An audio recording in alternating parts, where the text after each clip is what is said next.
একদম বিলাসপুরের মাল এসেছে। দেখো একদম বিলাসপুরে কাতলা, দেখো সত্যতা কাছে কাটা কত 350 না 400? আবার দামটা বল। এর দাম তো বলতে হবে। হবে না দাদা, আড়তে মাছের দাম বেশি ফেলে দিচ্ছি, আমার ব্যবসা বন্ধ করে দিতে হবে।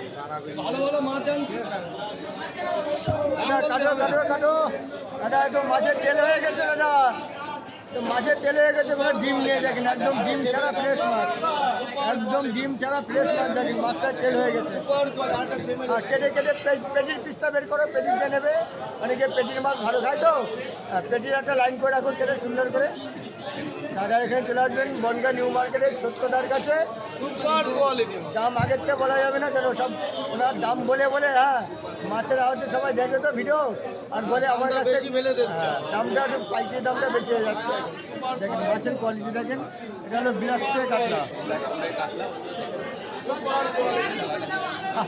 একদম চর্বি হয়ে গেছে, তেল হয়ে গেছে। দেখেন মাছের কালারটা দেখেন বন্ধুরা, একদম মাছের তেল হয়ে গেছে, কোনো ডিম নেই, ডিম ছাড়া ফ্রেশ মাছ দেখেন। আবার চলে আসলাম বনগাঁ নিউ মার্কেট সত্যদার কাছে, কিন্তু দাম বলা যাবে না, এটা হলো কথা। দাদার দাম বেশি করে ফেলছে রেটে।